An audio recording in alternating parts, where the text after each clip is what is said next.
Bonjour, and welcome to the 30th episode of the Dualistic Unity Roundtable series.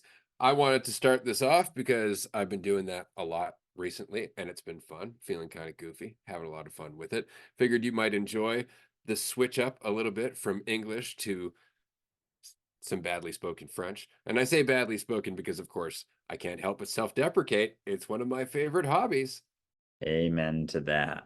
And speaking of self-deprecation, I actually thought that I remembered that there was something referenced in this episode about self-deprecation, and now I'm not sure whether we talked about that or not, but it's something that I do too, and I'll leave it at that. And you did so without self-deprecating.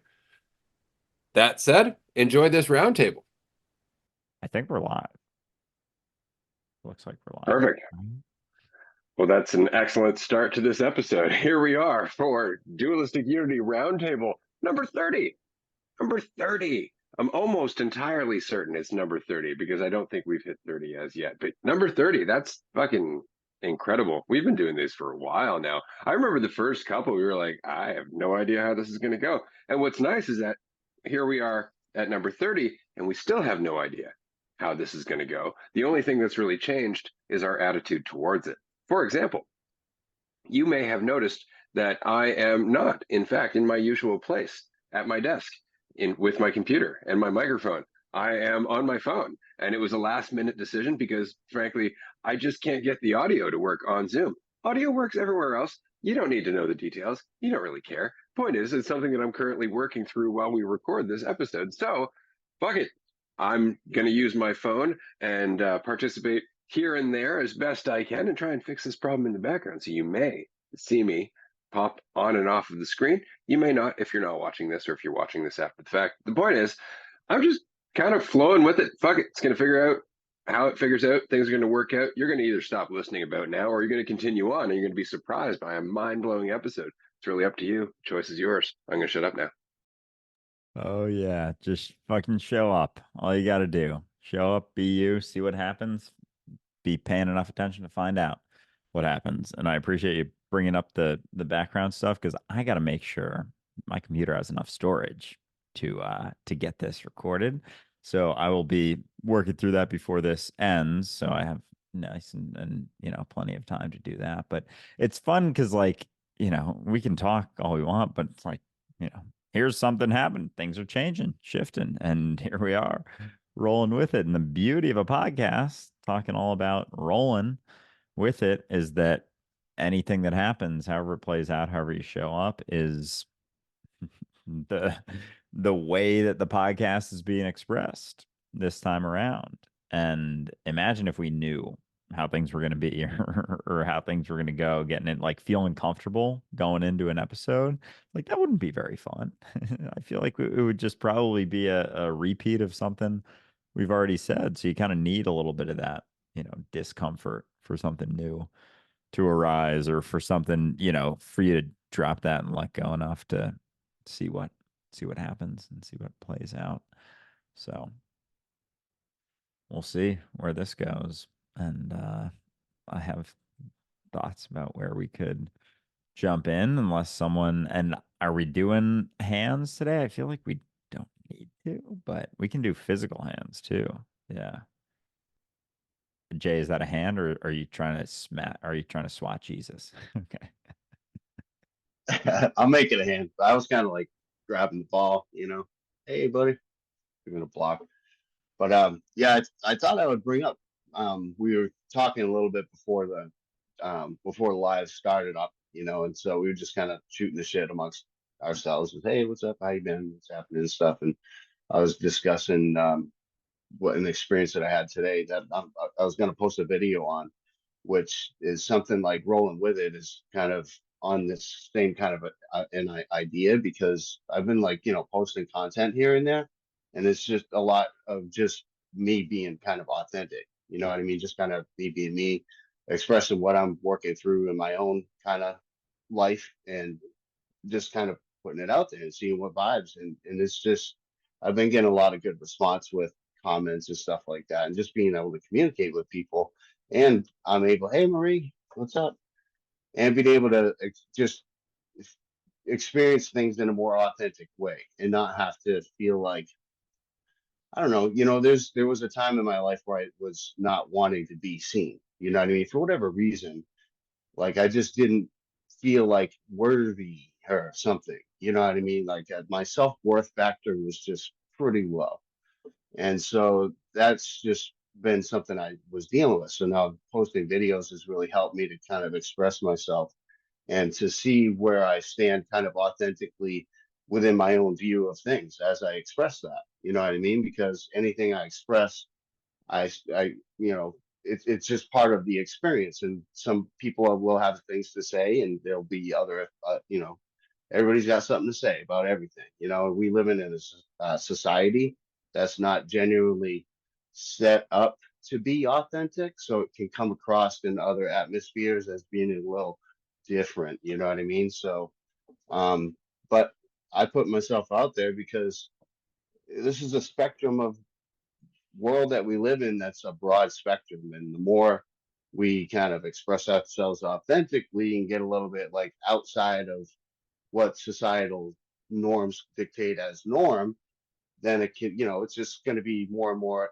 easier for people to feel like they can be themselves authentically without having to fucking worry about it. So, like, I just had an experience today that I thought I would bring up, and it was like I was doing this group meditation, and part of the meditation was kind of geared to love, and so part of the meditation was, you know, envision a past version of yourself.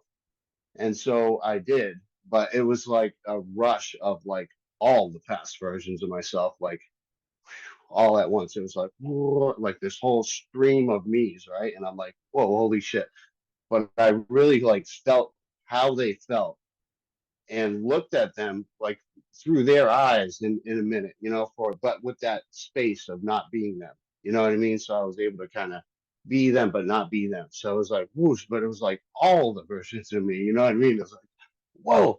But all at the same time, I really like empathized with them. And I was like, dude, I really like felt like uplifted by them because of the strength that they had, because it was tough for me those past J's say to experience that, because he didn't really feel like he had all that confidence, and like he didn't know what he really was, you know. But now that I know that I am what I am, which is a lot more than just in this body, it's everything, you know, that now that that's I'm experiencing the wealth of what I am in that respect, and looking back and through my own personal parts of me and experiencing that love that I give freely to everybody else, but doing that for me, you know, too. Because I'm part of that. I'm no different than all the other people that I love and try to, you know, be just genuine to and care about, you know what I mean? So I was able to like say to myself, like, dog, you like you really I love you, dude, and I appreciate you. Like I like gave myself the biggest fucking hug. And this was out of nowhere. Like mind you, I just got out of work, like there was like snow going on, had to get home, and the Uber driver, I forgot my freaking backpack. At the start of this, my backpack just got dropped off by the Uber. I'm like, speaking of, you know, things not going always as planned, but and it, like just rolling with it, like that's just how it's been today, you know what I mean? But I had that experience of love for myself that I don't want to like minimize that point. That was like a mind-blowing shift for me, you know what I mean? That was like just the most genuine, like heartfelt love for me and everything all at once that I've ever had in my life. It was just like wow, you know. So thought I would lead off with that. Anyway, see where that goes. That was my afternoon so far, y'all. Love that. Jay, I definitely resonated when you were talking about like how our society is not structured for authenticity, because it's structured, in my opinion, for predictability, right? I don't want you to be authentic. I want you to be something I can predict. And so I need you to be a good citizen. I need you to be a good contributing member of society. I need to know what you're going to do, because in that striving for control, you know, predictability is an ally to control. You know, if I know what to predict, it's because I know what's going to happen next. And if I can almost guarantee what's going to happen next, then that's going to aid me in my goal for control. So I don't think that our culture is, or our society, whatever we want to call it, like us collectively aren't really nurturing authenticity, but we are nurturing predictability, because it makes us feel better. I was thinking about the word being, because I love that we've been talking about like being myself and like what the fuck that means, like, because it feels like it's always changing. I'm like, which self, this self or the one from 5 minutes ago? Because I don't know if I agree with that one anymore, and so like being myself feels like this, it's like trying to catch smoke with my hands almost, like no matter how much I try, I can never really grasp smoke, but but I was thinking about the word being and how it's spelled BEING, and how the word be is before I. And so for me, it was almost like a hint, like the word being was like, you being happens before I arrives, and so I love that kind of hint. And I love like just looking at words differently like that, or looking at words with certain connotations, and how, you guys had brought up the point, when you're inaccurate versus wrong, and how different that feels when someone says that you're incorrect or inaccurate versus when someone says you're wrong, and how we tie such things to words. And so I love that I was just playing with the word being, and I was like, fuck, man, that hint's been there this whole time. Be comes before I keep fucking it up. No,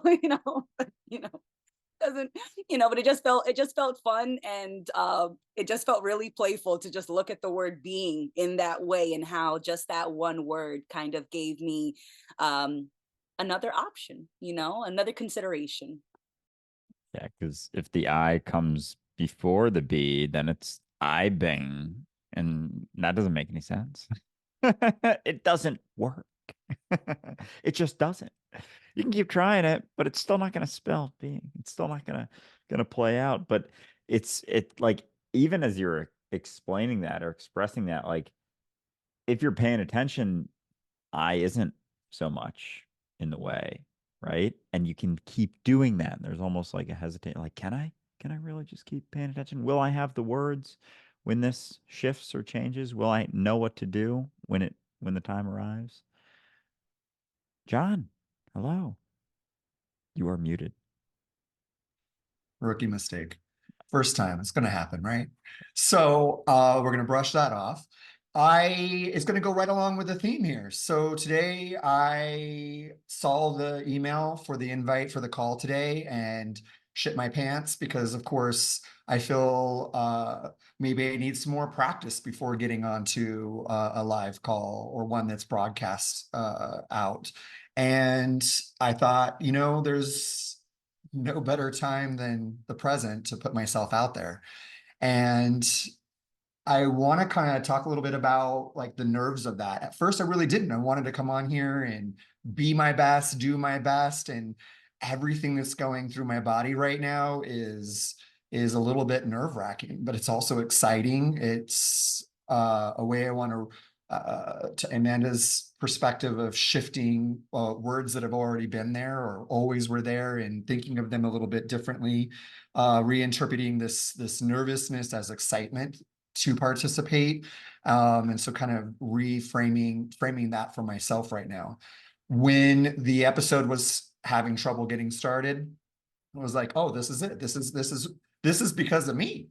It has to be because of me, because I'm so nervous about being on this damn call, that this is a sign that we're not going to record this because John is so damn nervous. So I am coming on here today and really working through that, and excited to do so, and appreciative that this is the conversation, because it's helping me actually ease into it and be a part of the call today. So glad to be here. Just wanted to say hi. I am so glad that you were here, John. I got to say, and I love it because we all do that kind of stuff. It's like, oh man, I was doubting myself. Then this didn't happen right. Man, did I do that? And the rest of the time we think we're totally ineffectual in our life. But now all of a sudden we have omnipotent fucking power. It's like when I didn't want it, now everything is within my grasp. And it's just so funny. But that said, we share the experience because like I've worked with web design and marketing and pretty much everything online for a long time. And so when something on my computer ceases to work properly, especially right before I'm supposed to do something that is, again, business related, let's just say, um, immediately that feeling of, oh fuck, like, because like there's been a number of times where it's like, oh shit, like I have no computer and my client's website's due tomorrow. It's like big panic, like lots of shit. And so I'm going through the same thing. But what's interesting is that I went through this phase of, okay, it's not fear, it's not anxiety, it's excitement, because they feel very similar. And that's very true. At the end of the day, though, it really is just what it is. Like, and that's always the case. Like, I'm feeling kind of shitty. That's what it is. I'm feeling kind of like that's what it is, right? And we always just have to march right the fuck through it. And so it's kind of nice to remember that you could reframe it, but you're going through it anyway, which means you don't really need to. You're really doing it because you just can. You're like, well, I got to walk through this fucking garbage heap, so I may as well, smell the flowers while I'm doing it. I may as well look at the fact that there's some beauty here, right? But the fact is, take note. You're going through it. You're doing it. Yeah. It's really nice to have you here, man. Thanks. If I can expand on that, I've really been going through some tough times right now. I'm actually, today is my 1 year anniversary of retiring. And retiring was really a shift of getting out of the getting off the hamster wheel and moving and betting on myself, actually. And I'm not where I expected to be. And I'm finding myself the last 2 days leading up to this, having in crazy conversations where one moment, I'm doing the normal human thing of beating myself up and, disappointment and fear that comes along with that. And I'm really excited to be in a place through this process of being able to kind of talk through it, get it out, as opposed to keeping it in, has really helped reframe a lot of that conversation. And as I calmed myself down and really took reflection of how far I've come in a year, I'm really proud of where I am, even if it's not where I expected to be. And a part of that reframing this year was I didn't expect to, I thought I was building a new version of myself, but I didn't expect unraveling the old version in the same time. And that has been a work of fucking art. I mean, it's really been a tug of war, really. And so today didn't feel any different in the tug of war aspect, with the exception of I'm able to have this dialogue with myself and build myself up as much, well, more than actually at this point, than tearing myself down. And that was what really gave me the confidence today to show up and be a part of this process. So when it was having problems, then all the things were, of course, all those other things were going through the mind, right? That are also just normal. And I've gone through that in business and stood up in front and thought, well, I got to face this, and I don't know what I'm capable of if I don't put myself out there.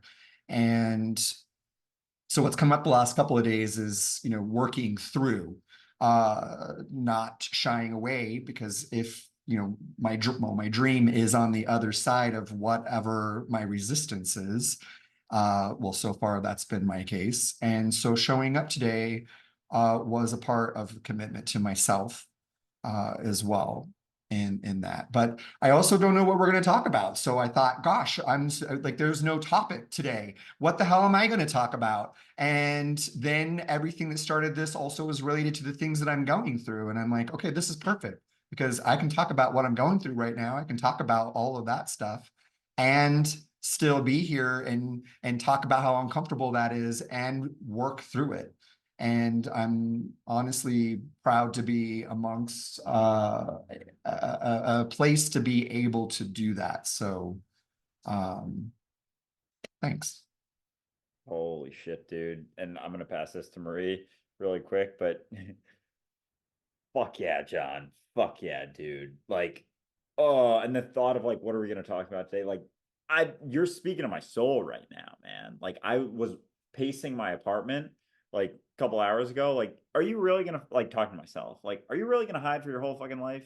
Like, are you really going to shy away from things forever? Like, are you really going to continue to assume that there's something wrong with the way that you are? And Jay, to your point, with all the past versions of yourself, like seeing that those are not just you, and it's like those are variations of people in the world too that we resonate with, and we empathize with, and connects us to people like the version of you 30 years ago. Someone out there is that version right now, and to assume that there was something wrong with you then is to assume there's something wrong with them now. But there wasn't anything wrong then. I like all the versions, there wasn't anything wrong. As you were talking, I was like going through that same sort of thing, like, oh man, a lot of emotions down there for sure. But yeah, jumping in, I actually reached out to a dispensary earlier today and may end up co-hosting an event of some sort. And I got Wing Chun on Thursday, first time getting physical since like fucking hockey. And yeah, also, and improv thing Friday. I'm trying with Zoe probably. So she said there was an extra spot. Texted me this morning. It's like, fuck yeah, let's fucking do it. Why the fuck not? So I resonate a fuck loud, dude. Marie. Yeah, thanks so much, John, for sharing all of that because I resonated a lot with it too, especially that part that you shared of like that feeling of after the year of being retired of I'm not where you thought you were going to be or not where I'm supposed to be. I don't know the exact phrasing, but either way, that same similar thought has been coming to my mind too of like that judgment of like you shouldn't be where you are. It's like what does that even mean though? Because where we're creating this narrative of where we think we should be based off of something that we made up. And then what I've been trying to do is just recognize, like you were sharing too, of like where am I, and acknowledging, I guess the growth and like the experience that I have had instead of focusing on this made up thing that isn't happening. And a lot of that is being um yeah, it just feels like conditioning. It just feels like something that, yeah, it's just so it's been interesting kind of undoing that, but it's also just interesting that in each phase of our life that judgment or thought will come to mind and it'll be like, oh yeah, I don't have to buy into that. I don't have to believe that there's some place that I'll be, there's something that I'll, get in return. I don't know. So it's just it's funny to keep relearning, and something that's been coming up for me as well is the idea of, I know I've talked on Patreon calls about it, but I like just had an interesting conversation with my mom about like how she wants me to be with somebody and like couple up because that's what people do and it's good to have somebody to do things with. And I'm like, and she feels bad that like the relationship that I'm in doesn't really offer that. We don't really see each other as often, and but I told her that like I'm the happiest I've ever been though in my life, and I want that to be the focus. And what I ended up really realizing is not necessarily the happiest because there are times where it feels really intense, but I am the freest I've ever been. I've like the like the most myself. Or even I know Amanda, you made that joke because it's like what does that even mean, but it's just been like a fun exploration, and I feel like that's been my focus lately, and that's been a really cool thing to explore instead of it being on one person or one thing or one whatever it may be, and be like that's going to give me this joy, that's going to give me this freedom. It's like no, that's a choice and an opportunity you have at this moment. And the more I explore that, I feel like but people don't see that, and that's not up to people to see. And it's not like my mom might not ever understand that in her experience as what she is now, or whatever.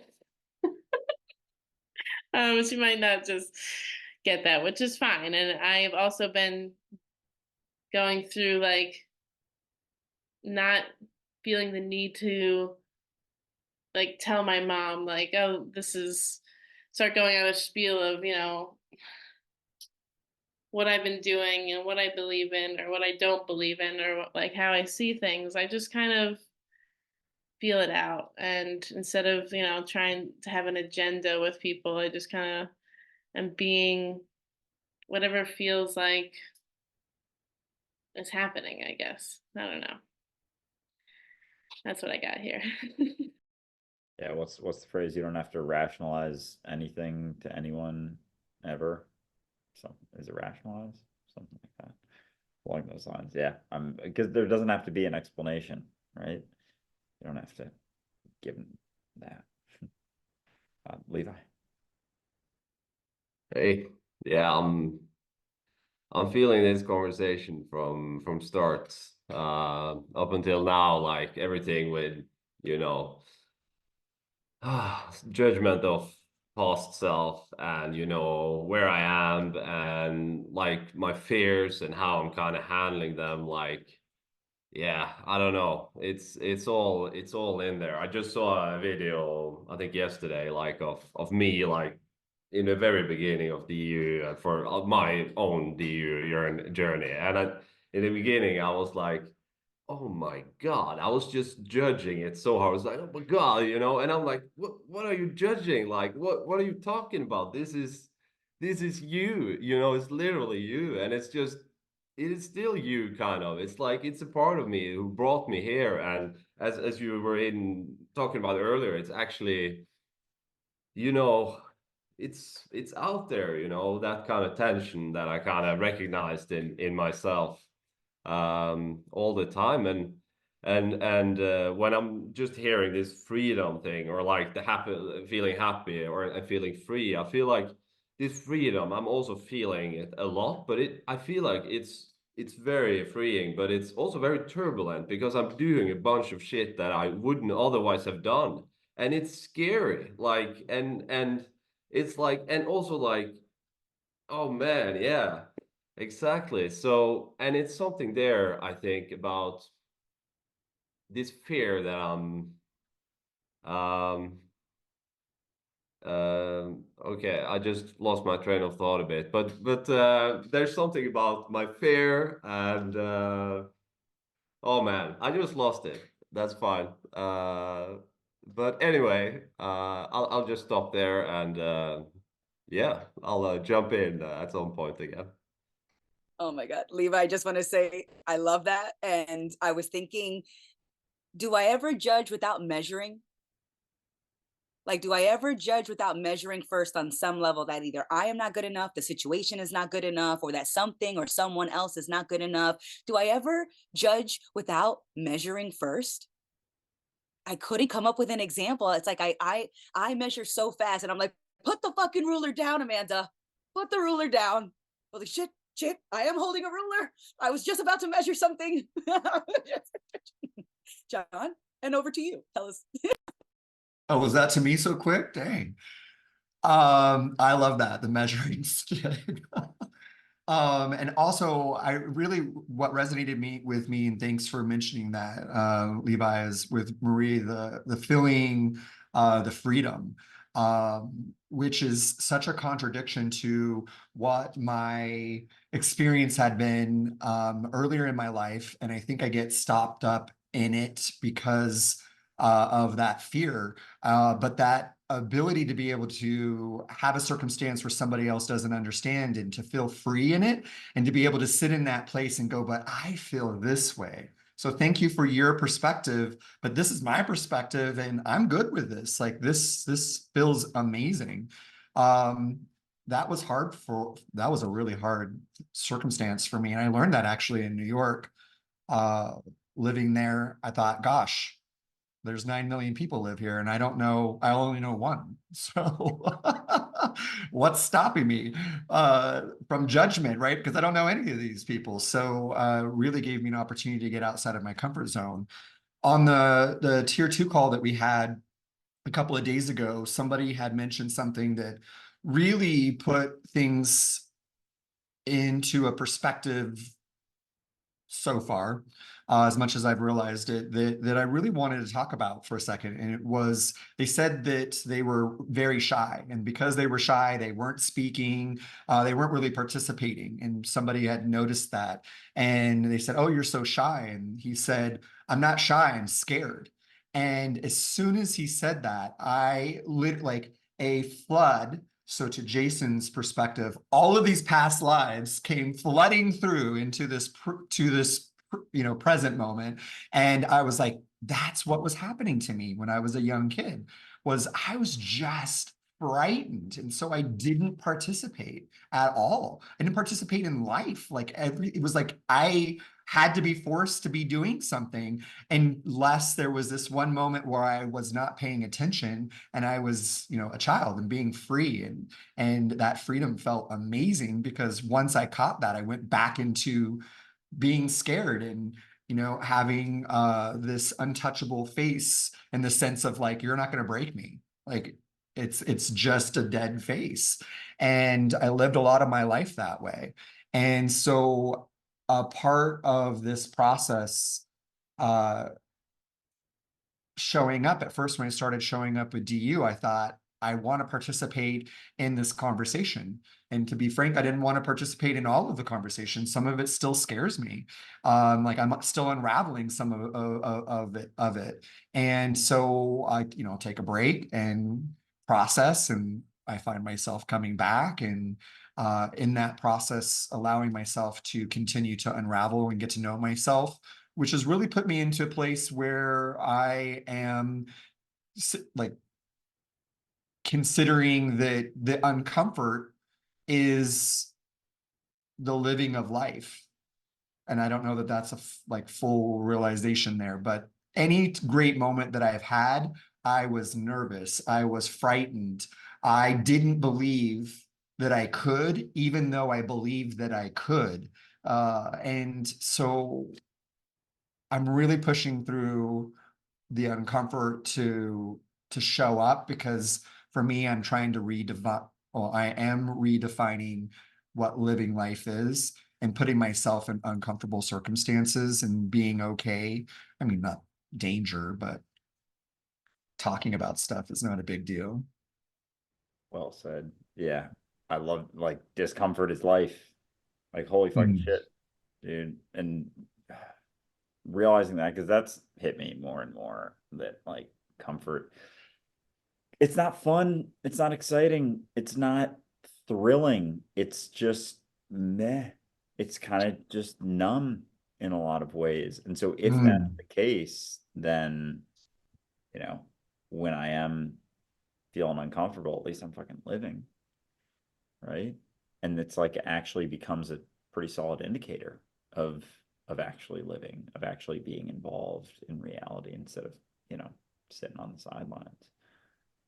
Hey, I love that, John. And I can speak a lot to that, because like here's like, did a journal today, small journal, very short journal entry, but it was basically to that point. But what you said, Andrew, just now, basically, it's about experiencing, like whatever life brings us, whatever experience it is, the judgment of that experience, first of all, causes suffering.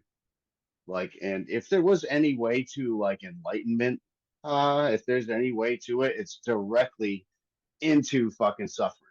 Like looking suffering straight in the fucking eyeballs and saying, I see you, motherfucker. And you're not like, there's no way you're gonna fucking beat me. You know what I mean? It's like you've got to like look at whatever discomfort is out there, like straight in the eyeballs, and look at it.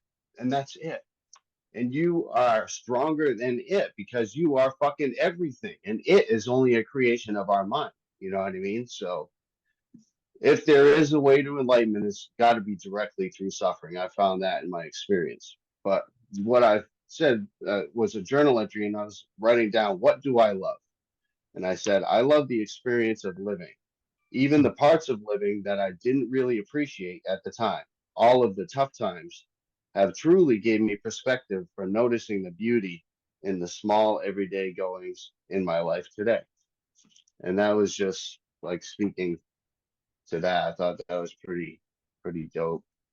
Um, I'm pretty high, so like emotionally today I've been through a lot of it. So if I'm like I don't know, I probably come out pretty strong emotionally, but that's because that's what I'm feeling. You know what I mean? Just kind of going through some stuff at the moment today. Like feel like the feelings are strong. I'm like, wow, just Jay's experiencing some feelings, and it's pretty cool though. I can just like express that, and it's nothing to be uh concerned about at all about it. I know there's nothing to judge. Nobody's there to judge me. Um, the only one that creates it would be me. So, anyways, I don't know why I brought that up, but I had the consideration. So, that's it going through the process. Uh, Because it's fucking resonating as like crazy, dude. That's why like as everyone nods, which is so funny because I do the same thing. Like when you're speaking from your experience, you're speaking from experience. And I have absolutely been like, this past week, I think I've at least teared up on most of our raws. It's a lot of shifting stuff going on. And yeah, again, it's uncomfortable, but that's indicative of, actually living for for me what seems like the first time in a while. And yeah, there's a lot that comes with that. We are all crying.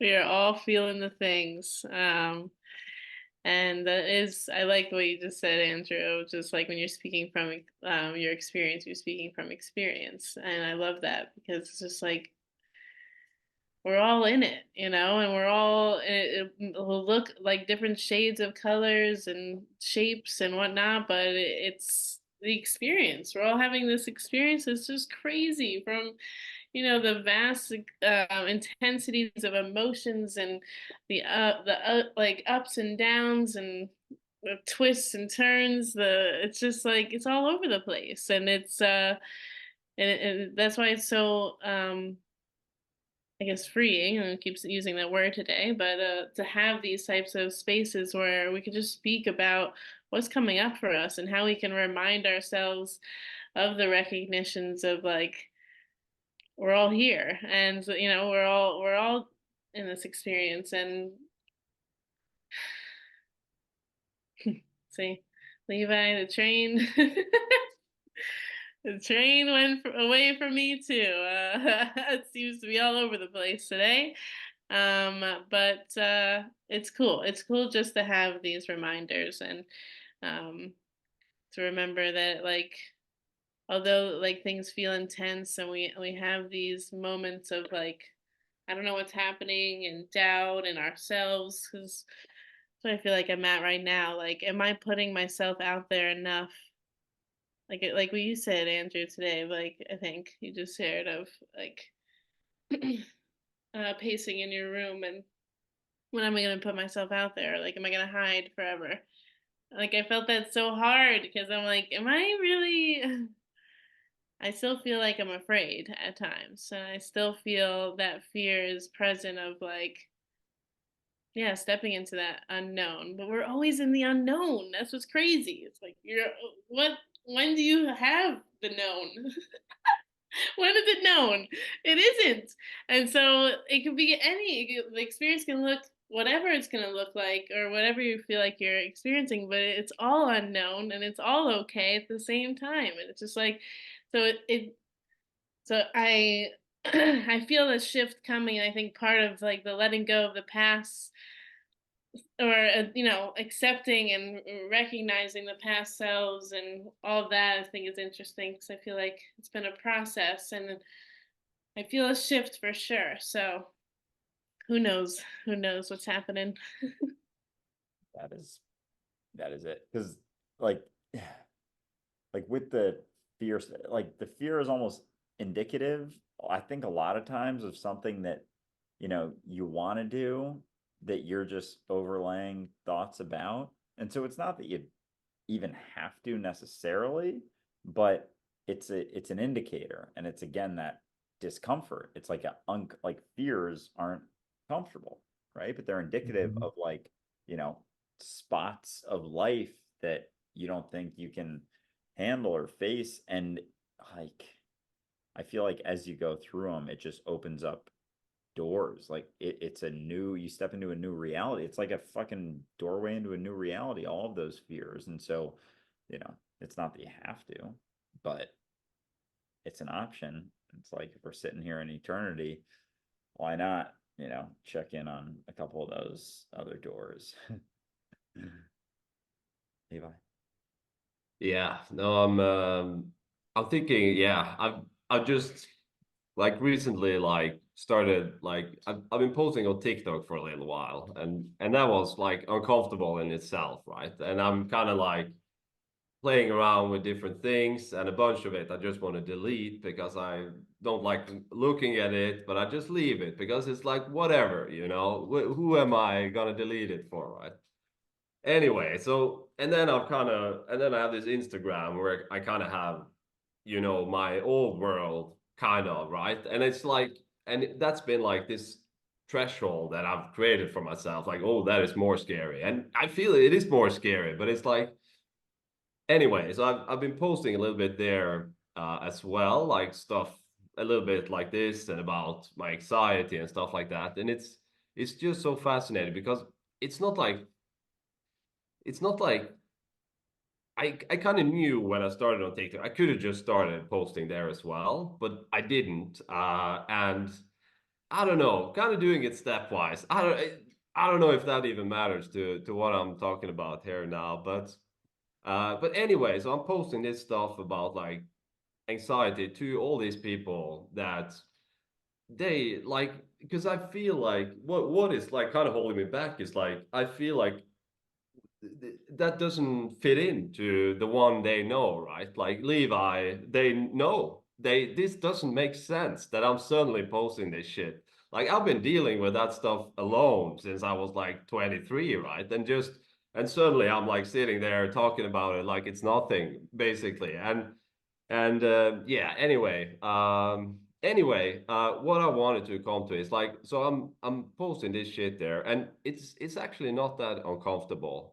And what is happening is people are like people that I've known my whole life is like writing me a message and like, hey, I fucking hate flying as well. And then suddenly, like, as I told you earlier, man, we've literally been sitting next to each other on a plane, pretending that we're not scared on in an earlier occasion, and now we're like, oh yeah, we fucking hate it, like both of us, like, and it's like that's the authenticity. We're not talking about what's happening in the moment. We're talking about whatever's been happening in the past or in the future. And it's like in that moment, there's a whole bomb of emotions going on, and none of us are talking about it. We're just sitting there with it inside us and not talking about it. And oh, that is what I fucking love about dualistic unity, because we're talking about what's happening here and now, like in a moment, what we're feeling, because that is what's happening. That is, we are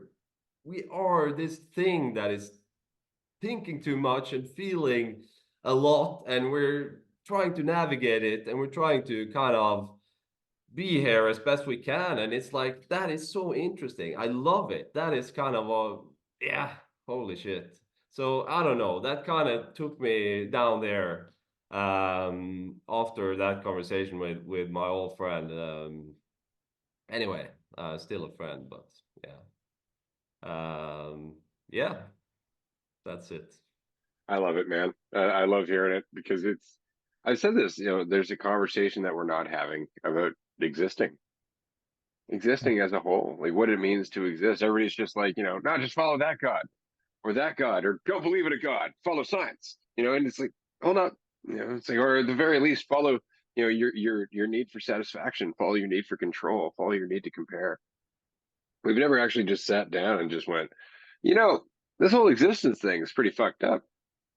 and actually had a conversation about it and just dealt with all the emotions that that brings to the surface. It's like, I don't want to talk about it like that. It's like, why don't you want to talk about it like that? Exactly. What about that bothers you? And it's just like, well, that means there might not be a rhyme and a reason to this. It's like, you can let that drag you down because it sounds like it already is. You know, and that's the whole point. Like, it's simple. It's simple. It's a conversation about existing. And it's a conversation that any being on any planet, anywhere, at any time that had the capacity to have a conversation would inevitably get to. Oh yeah, but I put the I in exist, damn it. You know. So I love and loathe words. They're so much fun.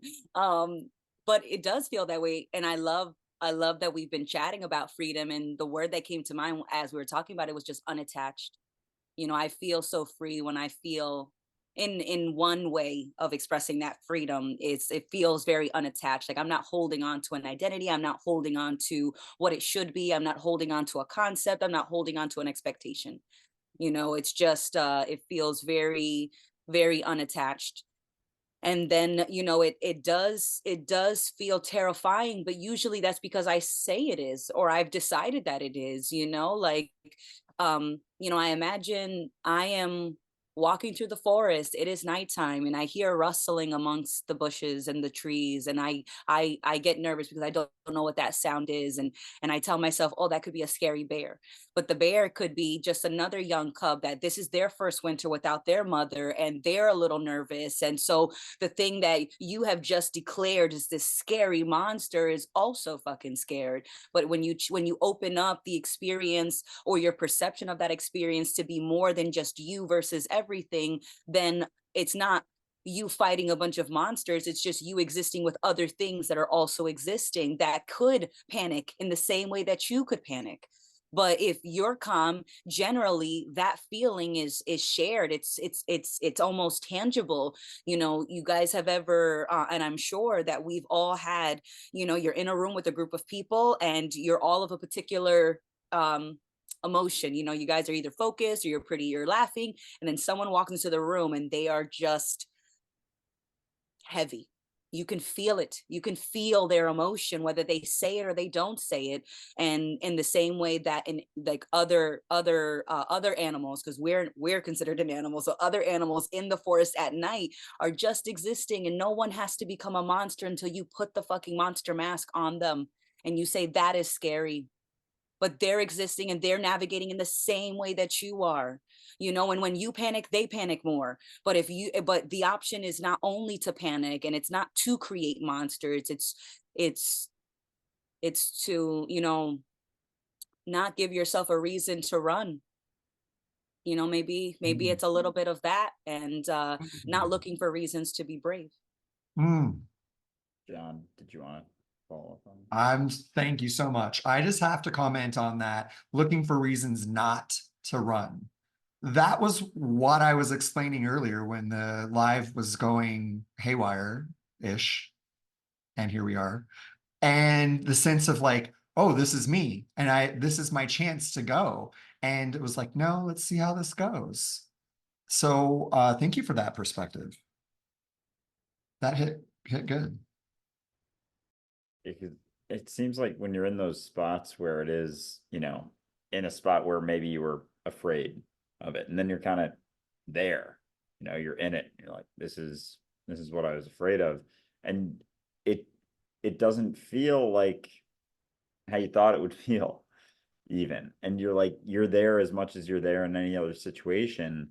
Like, holy shit, like this whole time, this was the thing that I was worried about as it's playing out, and things are continuing to happen. And like,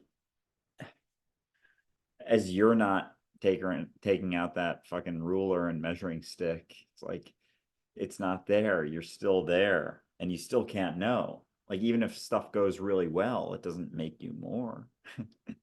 And when that hits me, I'm like, oh fuck. Yeah, no. So that drive for it to go perfectly, for things to go really well, like if I know that's not making me more, then there doesn't have to be so much concern for it. going how I think is poorly, because that doesn't do anything to me either. Wow. I love this. And what's been interesting too, I think when suffering was brought up, I thought of, and this is like, I feel like people have been saying this too afterwards, of like the perspective of that, what that even means. Like, what is suffering, and like what we labeled as something that like we'll suffer through or an experience maybe we don't like, or fearful things. It's like when you recognize that's only it's only as real as like you're giving it, you're the one that's making it suffering. Like you could just be experiencing any experience. And Andrew, when you just said that too, of like when you have, maybe you're afraid to do something and then you actually end up doing it, and then you're like, oh, this is like, every other not every other experience, but like I'm still me here now, and that's like all I'll ever be. So like whatever's in front of me will just be whatever's in front of me, but I'm always just here now. And I can remember that when it feels like, oh, I'm not going to be able to do this, or I'm not going to be able to get through this. No, because you've always just been here now. So whatever feels like it's like not going to be okay, you like, it's just, has it ever played that out that way? I mean, no, you're here right now. So I don't know. It's just like the perspective part of suffering I've been trying to approach. Is even like when I'm having feelings that I used to say I'm feeling anxious, or this is my anxiety, or whatever. The less I've been claiming it as, first of all, mine, because dude, anxiety's out there for everybody. It is not mine. It is here for everyone. And I don't want to ever say like it's just me that's experiencing this, or making it about that, because that just gives it more power. And so what I recognize too is like the choice is there to not see it as anxiety, but just like, I'm feeling it. I'm feeling. there's a feeling here, and like breathing through it, reminding myself like I'm okay because I'm always right here, right now, and bringing myself there instead of getting lost in what is the potential of getting afraid. The potential is always there, but there's also the potential to just sit there and observe, to relax, to pay attention.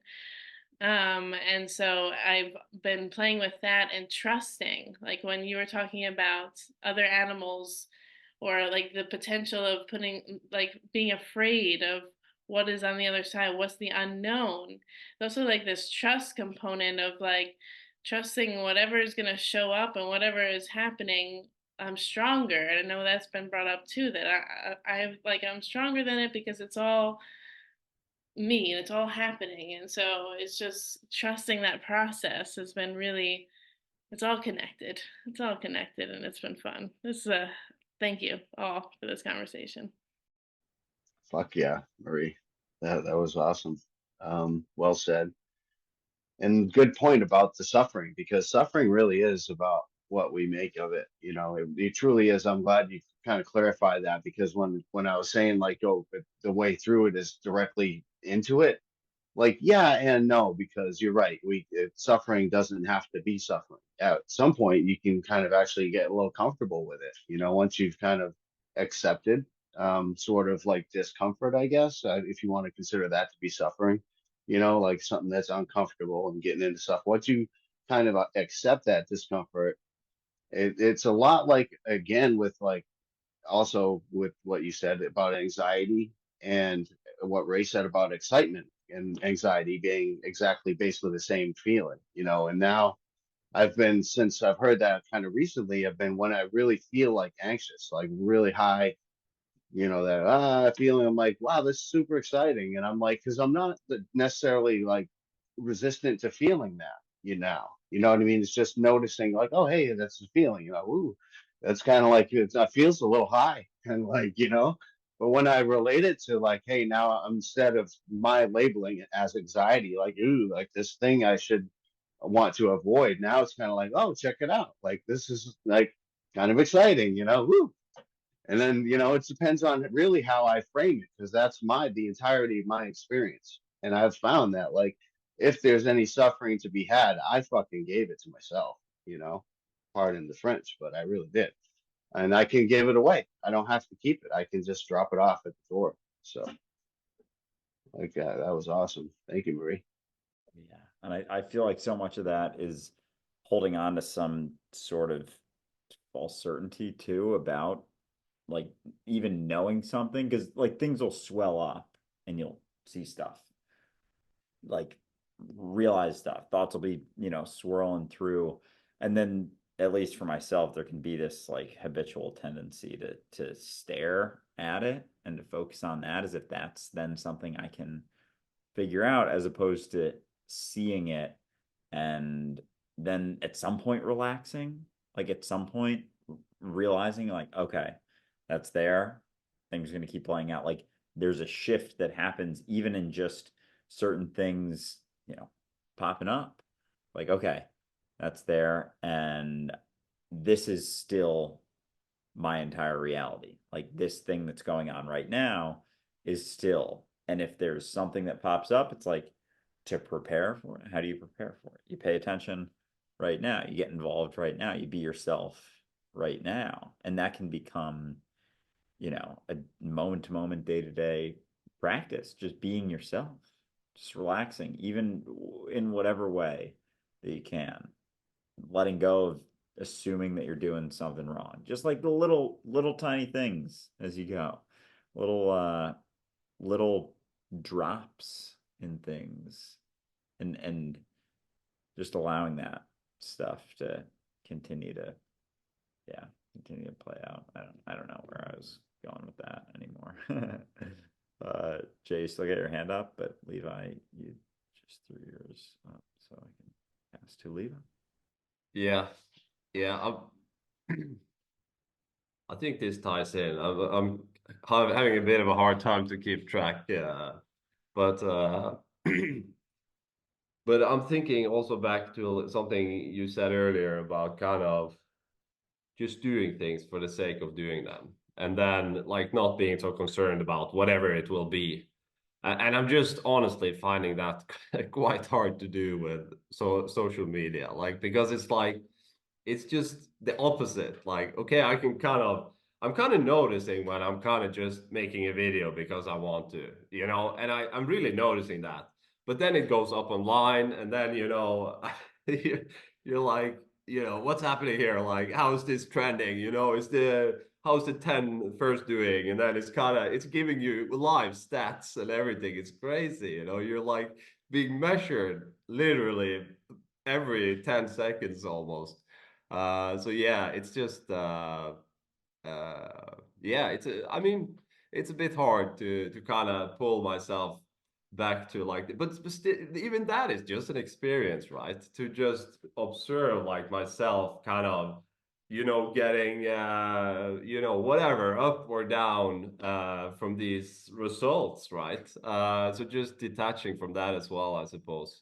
I'm just spitballing live here now, so it's just coming to me as I go. But yeah, I must say that is a very interesting experience for me to just yeah, observe myself in those situations. It's funny, like that's kind of the whole point behind anything. It's funny because we're like, oh, I'm gonna get on there and I'm going to get better at talking. I'm gonna get better at expressing myself. No, you're gonna express yourself.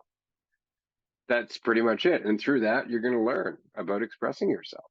And through that, you're also going to learn about your doubts about expressing yourself. Every time you go to express yourself, you're going to be like, I don't want to.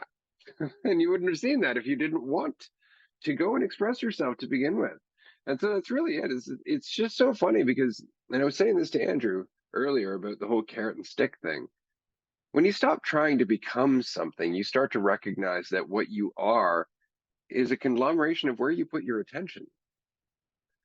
All of a sudden, your entire life really just comes down to everything you've paid attention to, whether that's your doubts or what was in front of you, whether it was the task at hand or your opinion of it. That is what has been influencing you up until now and continues to do so. And we get the I guess, the gift of being able to look back and pay attention to different parts of those memories, of those decisions. We can go, oh, wait, I was being really irresponsible there. That wasn't part I was paying attention to at all. I was paying attention to how everybody else was to blame. And all of a sudden now we've changed. Our entire history changes, in fact, because we gave attention to another part of the tree. Right. And so it's really simple. It's delightfully simple and annoyingly simple, because it really just comes down to just keep going. Just keep going, keep doing. And eventually everybody's going to look at you like, wow, he's really good at going and doing. And you're not looking at it that way at all. You're just doing it. And it has nothing to do with you. It's like, before enlightenment, wash dishes, do the gardening, all that. After enlightenment, wash dishes, do the gardening, right? Nothing changes except how much you are involved with what you're doing, right? Whereas the rest of the time, it's about how everybody else would see you, how everybody else might react to you, where you fit within their world, how you would fit compared to some other fictitious person who somehow is always better than you. Right? Like, it's always just this need to once again get some idea of how am I doing, and it's always going to drag you down. I remember I had mentioned this before. When I was younger, I met somebody, and their question, because they were a financial advisor, was, where do you want to be in 5 years? And without missing a beat, I was like, in a state of mind where I'm not worried about where I'm going to be in 5 years. I love that one so much. And it's so fucking just indicative of how much we can look around. And like when you're looking around, everything can start having sway in a sense, whether it's looking around in your past, looking around trying to plan for the future, looking around to other people, looking around to all of these things. But there's almost a gravitation when you're paying attention to where you're at, that all of those things don't have the same pull almost. If you're and it hit me how often I used to just think about tomorrow when I didn't want to feel whatever was going on right now. I just think about what was going to happen tomorrow and kind of imagine scenarios, daydream about next year, about that thing coming up, about the next thing. And in that, it's like I'm spreading myself so thin, and it's like I'm opening it up to all different perspectives, whereas there's a difference when you're actually just paying attention to where you're at, when there isn't a measuring stick necessarily, when you're willing to not really know how things are going and how you're doing, that it's like there isn't as much of an ability for concern of judgment to play in, because you're not spreading yourself into all of these other potential situations. You're just locked in to where you're at. Like, so it's not even like there's not even a situation to judge. It's you here now. And so most judgment stems from, a larger thing, like an overarching sort of measurement. But if you're just locked into where you're at and willing to just be here, it's like there isn't as much space for all that stuff, and how far you want to look towards something or look forward to something, whether it's, out of excitement or out of fear or out of whatever you want to call it. It's just opening up the doors to all of those, the thought about all those perspectives or just more assumptions.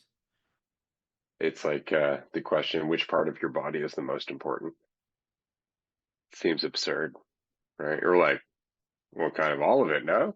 Because it works together. The whole thing kind of works together. It's like, well, I could give up a toe, but it would cost you, right? You wouldn't be happy about it by any means, and that's the whole point. It's all important because it's all you, and that's very much goes back to the question we had in the social episode before this. If life is your playground, why have any empathy for anybody ever? It's like, because it's our playground. It's our body, like that's why, because we're all in this together. That's the only reason why, is because this idea of division is fictitious, and that's the only place that comparison works. That's the only place that competition works, is in the perspective that we're divided. Other than that, it's always just kind of tongue in cheek, like, yeah, you're faster, or wink. It's like we're all part of the same body. It's like, two blood cells going, I'm beating you to the heart. It's like, who gives a shit? We're both keeping the body alive. Like, that's great. And that's really the most important thing. But we forget that. We really get so caught up in, like, how I'm doing, measuring my progress, racing to that heart, not realizing we're facilitating a heart attack.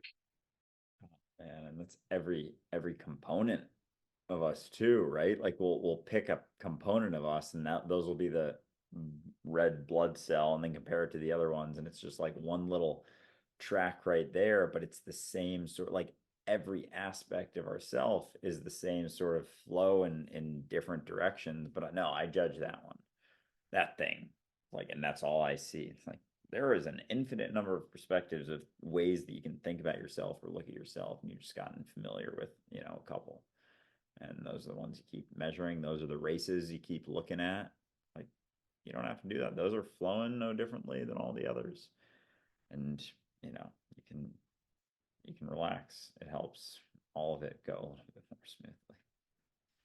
Yeah, I can relate to that, Andrew. I'll just jump in. I'm not going to put the hand up at this point, but um, yeah, just recognizing that everywhere I look is me. You know what I mean? Like there is no division. It's just an amazing, freeing again thing. You know what I mean? It's just a very freeing thing to not have to have any separation really anywhere that I look.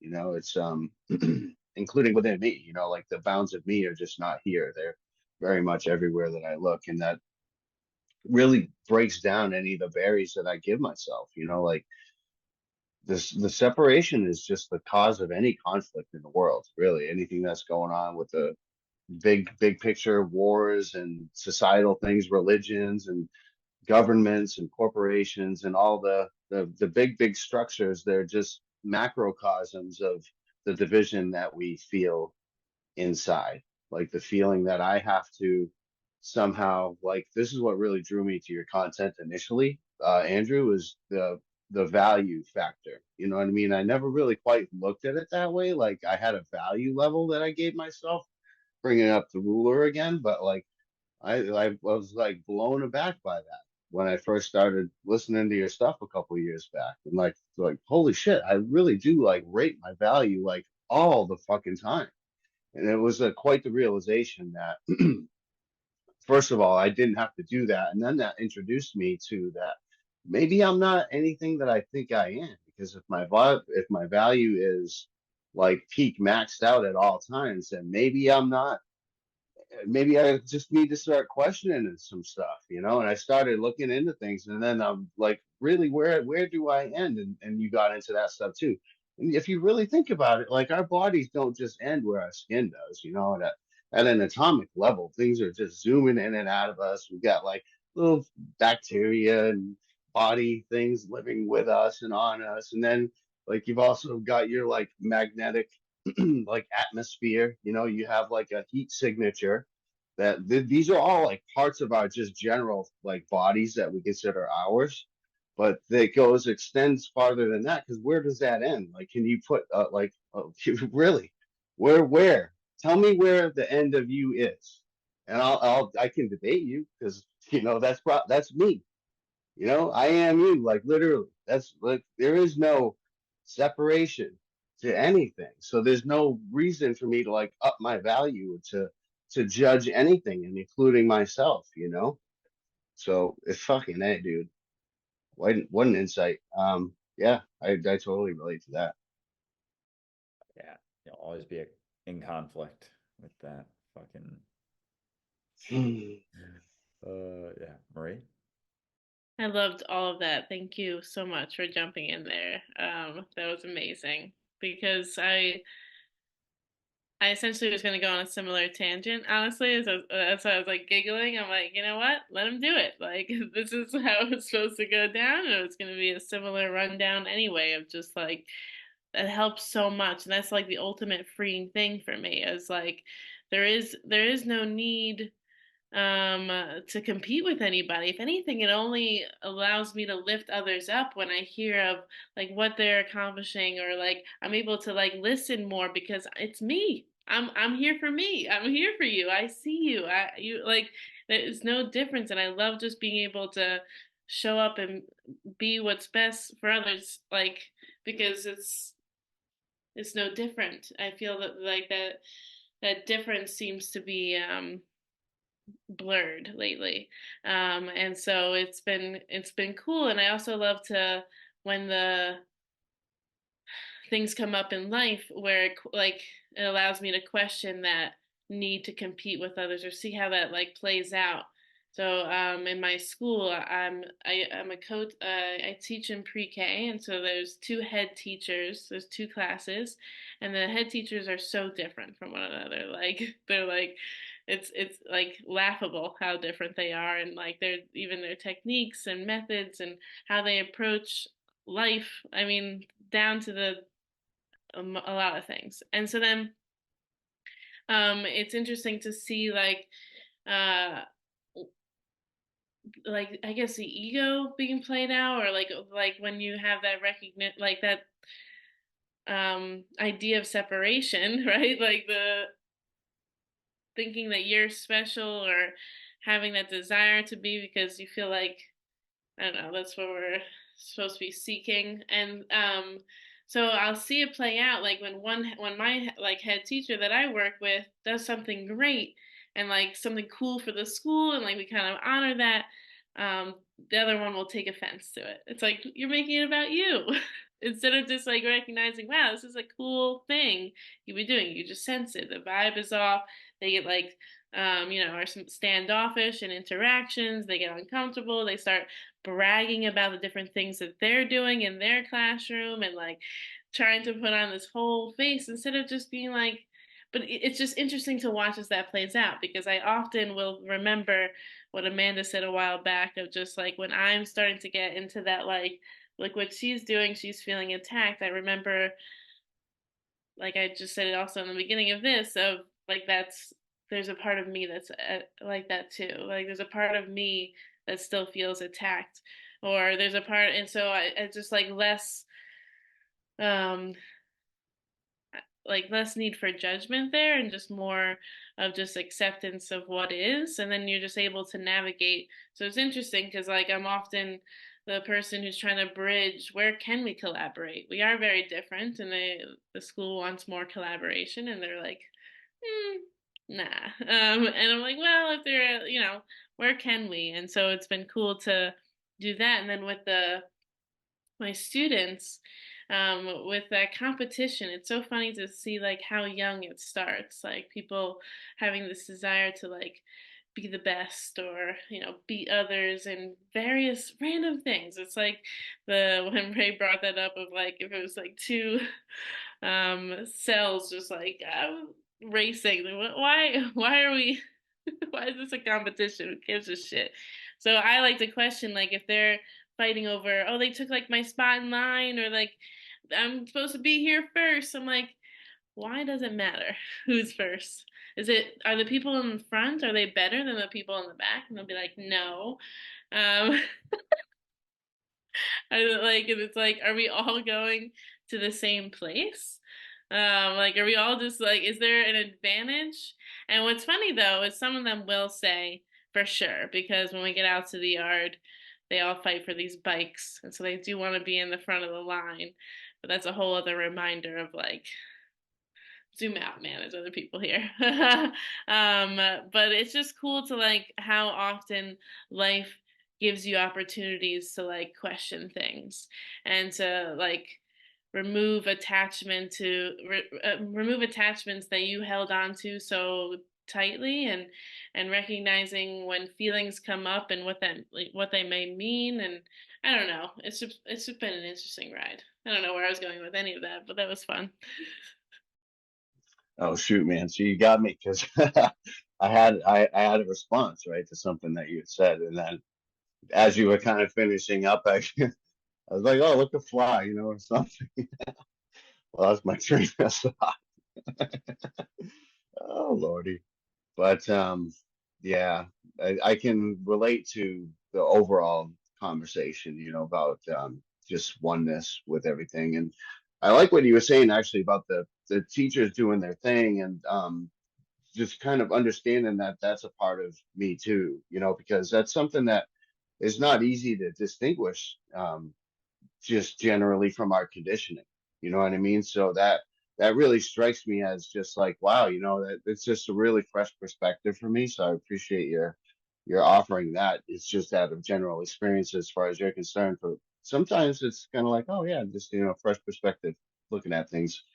Because as I become broadened in my awareness of myself as all of everything, basically, it's like there's newer nuances that will kind of appear and newer things of ways of looking at that. And like, oh, no kidding. And it's like, wow, because you can really kind of see how you are living your life in a certain way. You know what I mean? And just a lot of it's conditioning. You're not aware of it until you're aware of it, you know? But it's really nice to be able to notice and take a look and do something with it if you want to or not. You know what I mean? There's no like rules to experience, but for me to have the consideration of everybody else that I would have for myself, you know, and at least there's no one-upsmanship, you know, there's nothing like whose back am I jumping on? You know what I mean? Ow, ow, ow, you know what I mean? Like it just doesn't really work, you know. But yeah, so I just wanted to add that I really resonate with what you were saying, Marie, with that. Yeah, things, perspectives certainly start shifting in a lot of ways when you start realizing you're only ever interacting with yourself, and like it's again it's application. Like fuck, I didn't think it was application for so long. And it's like it's so easy to fucking say words about stuff and not do it, be it, actually do that, because freedom ain't free. You know, it's not to say there's a cost, but it's letting go of false certainty. That's for sure. Letting go of that sense that you're in control. It's like there's work done to be it. It's not just, you know, gifted in a on a silver platter. It's like, no, there's shit digging in to stuff, and it's all relative to how much you dig in and look at, and just, you know, continue to set yourself aside in all the different ways. They all go hand in hand. Fucking damn. What came to mind was freedom isn't free when everything seems like a cost to my identity. Like everything's a cost. Everything is something that I have to pay for when it comes to like, I am paying for this. I am losing this. I am always measuring. And so there's measuring up, there's falling short, you know? So it is very interesting to think about and to feel, right? So I think about how so much of my life was based on conceptual knowledge. I read something, I memorize it, I understand the topic on like on a conceptual level, and I think that that means something, and then I apply that, and all that concepts, they just blow up and go right out the window, because there is something so different to the conceptual understanding of making rice versus actually boiling the water and making the rice and not burning it. Conceptually, I know how to make the perfect pot of rice.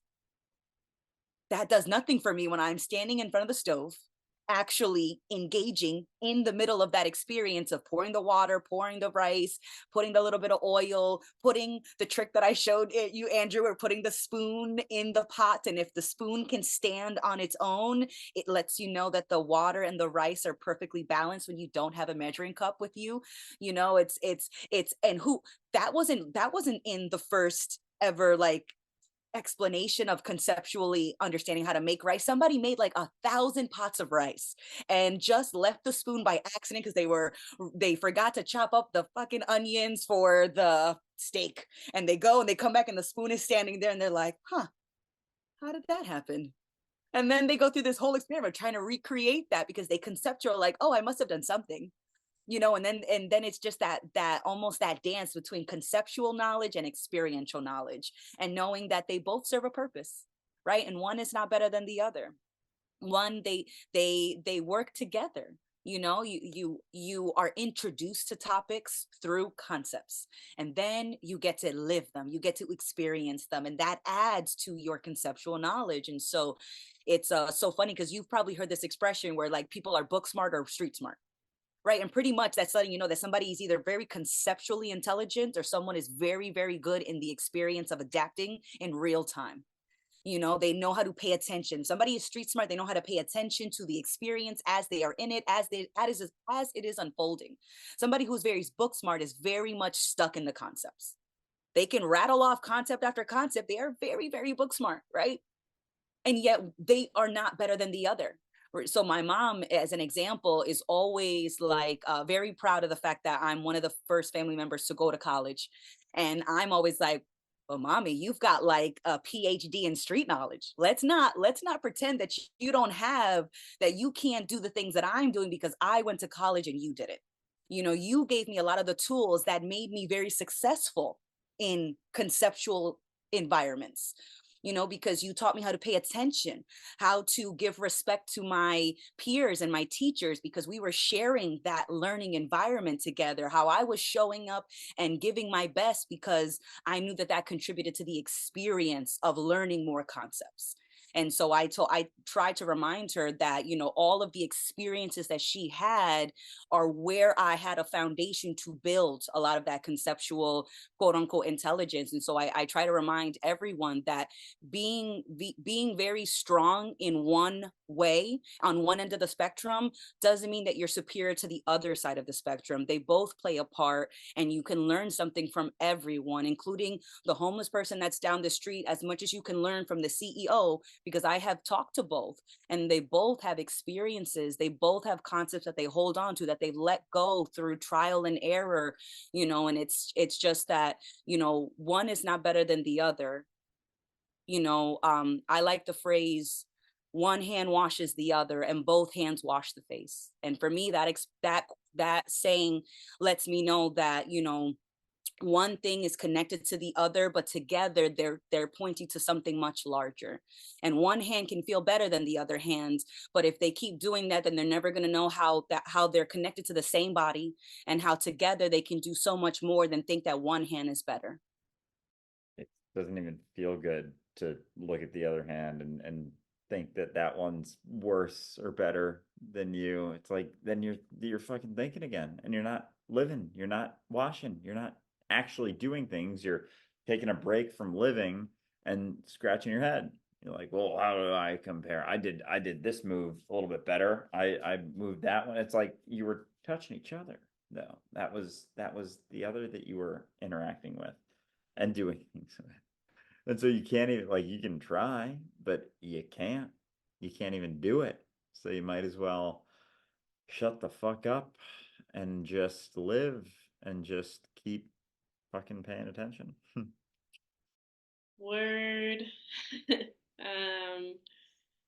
Wow, I have been enjoying also the what you brought up, Amanda, of like the experience, and like you could get caught up in, you know, reading the books, getting the information, even when you're relating it to like having these conversations, or like when I'm listening to DU, or I'm, you know, talking to you all, or it's the easy peasy work right here. Like, and then you can get wrapped up in this though. It's like get almost comfortable with this, and it's, but the work is really comes from those uncomfortable, when I'm talking to people who are looking at me like I'm fucking crazy, or that are vastly, you know, different in how I perceive things. And it's just like that's the work. And it's in those moments where it's like uh I'll have the opportunity to remind myself that that separation is still not there.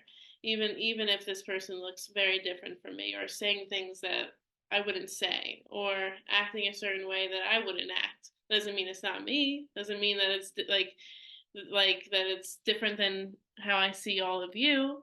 It's just like it's interesting to have those moments, because it's challenging, and that's all, you know, it's all part of it. So I appreciate the reminder of like, because I'm reading a cool book now, and I'll get like caught up in the words and caught up in all of that and caught up in these conversations. But I appreciate when I'm like able to dive deep into situations that are unknown, uncomfortable, and recognizing it's all the same.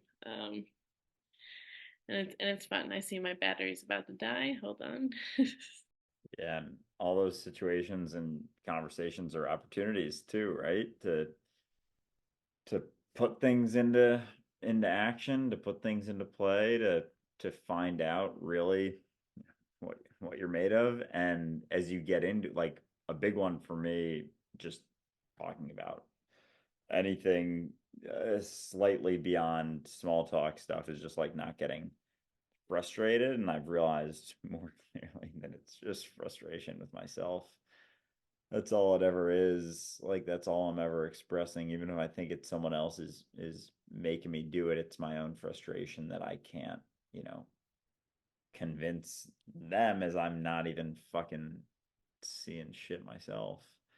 And it's so it becomes even less so about the conversations and like what you are in the conversation. Like, it's not even the words, it's just you, like, not even what you're expressing, because the expressing almost like happens more naturally when you are relaxed a little more, when you are a little more nonchalant just about life and reality, taking yourself a little more nonchalant about yourself, taking yourself a little bit less seriously. And then it's like things come from there. That's somewhere you gotta get even. I wanted to touch upon, like, Marie, when you're talking about the teacher that really doesn't like it when the other head teacher gets any praise. And I think that that's so like deliciously absurd that we think that like there's like a max amount of happiness in the universe. Like, no. Someone else is getting 30% of happiness from the vault, from the universal vault of happiness, that, you know, that means that 30% is not there for me. And it's like, you consider this. You could make happiness. Crazy idea. You know, same thing with love. You know, you see a couple, you see a family member, you see two brothers having an awesome moment, they're high-fiving, and you don't think, shit, that means that there's less love out there. Damn it, what am I gonna do? I need to commandeer this love before it runs out, you know? And so that's what I would tell myself when I was feeling insecure about other women, and I was feeling insecure about their looks. And I was like, yeah, but someone else feeling beautiful, someone else glowing, someone else feeling comfortable in their skin does not take away from any of my ability to feel beautiful for myself.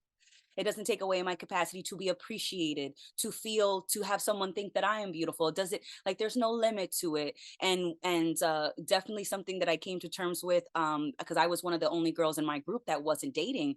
And so I was like, oh no, like I am, like, what am I doing? Like this, like these other girls they have their boyfriends, and like, is love gonna run out? And it was like, yeah, but even if I see them and they're happy with their boyfriend, that doesn't mean that all of a sudden my potential for that has gone, or that my availability or my capacity for love is lowered, or anything like that. So I was always reminding myself when I was younger that yes, someone else's shine doesn't dim my light.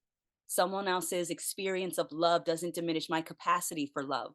You know, it's like there's, you know, how I know that there's enough, because we always make more, you know. And I could see that when I would make a new friend, and I would feel myself having more love for that person. That didn't take any of the love that I felt for my current friends or my current family members. I was always just making more love, making more joy, making more experiences to embody, to be involved in. And so that's how I was dealing with a lot of the jealousy that I felt, and may continue to feel. It's like, yeah, but now that means that you're comparing, you're measuring, and you're forgetting that we can always make more. You can always make more, because you're always making the experience that you're feeling. And although there can't really be, you know, like, suffering without separation, I do think that there might be there might be an option where you feel separation without the suffering, you know. But the other way, it's not. Like, suffering always includes separation, but separation doesn't require you to suffer, you know, because you can feel separate, and that doesn't mean that there's anything wrong. That's just a part of this experience. And then when you get that feeling of feeling connected, then all those feelings of separation are secondary. they're not they're not as important as we used to consider them. And then you develop, more empathy and sensitivity, because when you hear someone judging you, it's like, oh, I know that you're not really judging me. You're judging what you think you're not enough of. So if someone used to tell me that I wasn't very quiet, shocker, that I was loud. And I used to take that so personally. And now when I hear someone saying that, I'm like, oh, I wonder if you feel like you're not heard. I wonder if you feel like I'm too loud and that takes away your capacity to be loud. And there's plenty of space on the stage. Join me. Like there's plenty of room. I don't have to be anything for anyone, but when I hear certain judgments, I'm usually hearing what they're judging about themselves. And so I feel for them, because I'm like, damn, I still do that, or I just did that, and so I do like to remind anyone who's like, oh, you're so confident. I was like, yeah, and I'm also terrified. We were at the retreats and I'm doing karaoke, and I was talking, Leva and I were chatting this morning, brainstorming, and we were talking about the retreats, and I'm like, oh yeah, I did a new song, and I looked confident, but I was terrified, and I felt great. And the song was about feeling good, by Nina Simone. And I'm feeling good and terrified before, during, and after, right? And so I like to let people know that, there's rarely an experience where you're feeling just one end of the spectrum. Usually you're feeling two opposing feelings. You're excited and you're nervous. You're curious, but you're nervous. Usually you're feeling two things, but you're so zoomed in on one end of the spectrum that you think that you're only feeling one end of the spectrum. But both of those things are always there, whether you zoom in or zoom out. And it's just knowing that there's space for everything, because we're always making space. We're always making experiences. And so it doesn't feel like you have to, it feels more like the lines don't feel like walls anymore, because I'm not taking those lines as being absolute and cemented in their presence. The lines don't have to be walls. They can just be redrawn and redrawn over and over again. Well said. Well said. Speaking of which, as we only have a few minutes left of this roundtable episode, everybody who listens to Dualistic Unity knows that we really don't have any lines. Like we have people who volunteer to help us. We actually have two people in this roundtable right now who are going to be offering coaching services to the community, giving them a chance to work on their own personal insights and to get out there and get some more experience and being totally fucking uncertain. And the reason for that is because we recognize that while people will have certain titles, the fact is that they are never those titles. And Dualistic Unity is really the recognition that you are more than just a role or a title or any one specific thing, that you are a multifaceted, infinitely complex being, and that you are going to have many different fucking things that you're going to want to do in many different ways. And so whenever anybody gets involved with us, we're like, hey, what would you like to do now? It's like, so far we have learned marketing. So far we have learned, we've learned this, we've done coaching, we've done, and I mean that every single person who is on board with this is just doing what they can with what they know, and sometimes what they can with what they're learning, trying things for the first time, just pushing themselves out there, because again, that's what this is. It's not simply an organization. It's an organization without the need for that structure, without the organization. In fact, it's an act of faith. That said, currently we were thinking that it would be really nice if we could offer some of this conversation to people who don't speak English. So if you happen to be somebody who speaks another language fluently, or speaks English as a second language fluently, and you speak another language as your first language, we would love to hear from you. If you would like to do some voiceover, some dubbing for all of season 1 for us, we would love to discuss that with you. Again, we don't have a lot of money, but we are willing to help in whatever way we can. Maybe we can offer you a sweet perk on a retreat. We can offer you some monetary compensation. I'm not saying we can't, but what I'm saying is that we would much rather work with somebody who sees the vision of what we're trying to do than somebody who is simply, a professional at voice acting or dubbing or anything like that. So if that's you, reach out. We would love to know how to work with you. We would love to know what language you speak. And if we can pair you up with another person in the community, then that's perfect. You can play the role of Andrew and Ray in a totally different language. And won't that be fun? Because then you'll be walking our footsteps, as it were. Fuck, good luck. Anyway, I'm going to stop talking about that right here. Pass it over to Andrew to wrap this up. I want to say thank you to everybody who could be here today in this roundtable. I know sometimes it's like, what the fuck is he doing over there? I wish I knew, but I will try and explain it in the Patreon call after this. I do appreciate your patience and your tolerance, as well as all of your insight and the fact that I didn't for 1 second feel like I wasn't part of this conversation. I could hear myself in all of you. And so thank you. I appreciate you being here. Yeah. Thank you, man.